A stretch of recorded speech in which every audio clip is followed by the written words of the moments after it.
Welcome back to All Around Us. In the beginning there was a land of indigenous peoples living in harmony with nature.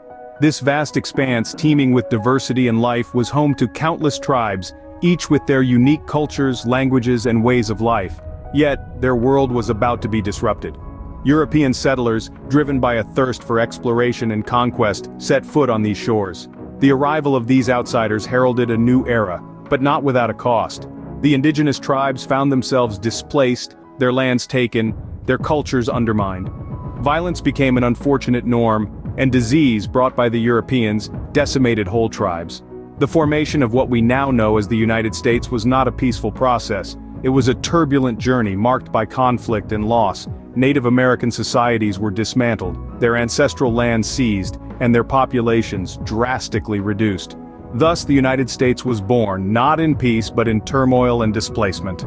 As the United States grew in power, its influence expanded beyond its borders. The shadow of this expanding power loomed ominously over South America during the mid-20th century, casting a dark pall over nations like Guatemala and Chile.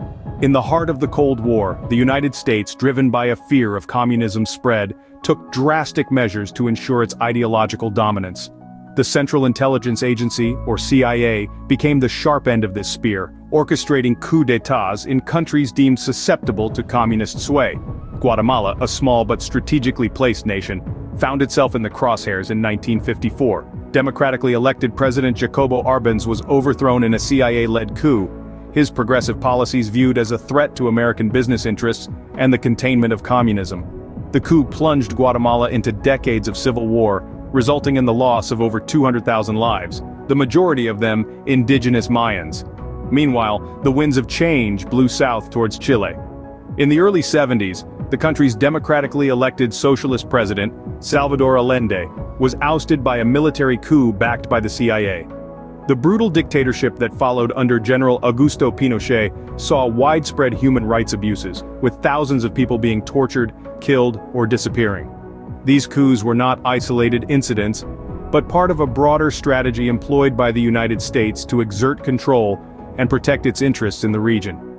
Yet the price paid by the people of Guatemala and Chile was steep. Economies were decimated, societies were torn apart, and generations were scarred by the horrors of war and dictatorship. These actions left a lasting scar on the face of South America, a scar that still aches to this day. The shadow of the United States intervention continues to darken the history of these nations, serving as a somber reminder of the high cost of geopolitical power plays. But the United States, in its pursuit of global dominance, failed to understand the consequences of its actions. This is a story of irony, of a nation born from displacement becoming a displacer itself. It's a tale of ignored lessons and repeated mistakes. The United States, in its ambitious quest for global influence, began to intervene in the affairs of other nations. The idea was to shape the world in its image, to spread the so-called American dream. But this interventionist approach had its downfall. It led to the destabilization of regions, and created a backlash against American influence. Take, for example, the Middle East.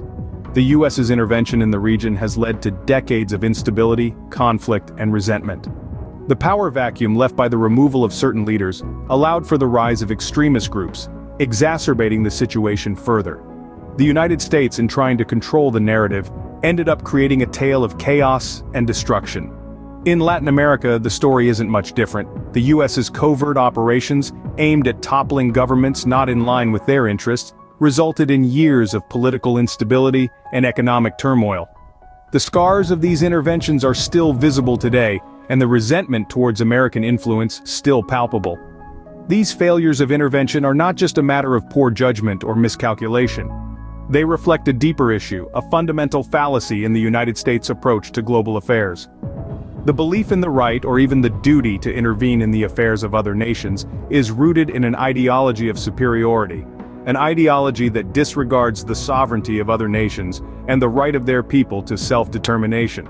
This fallacy is not just historical, it continues to shape U.S. foreign policy today, leading to interventions that cause more harm than good, that breed resentment rather than goodwill, that perpetuate a cycle of conflict and instability.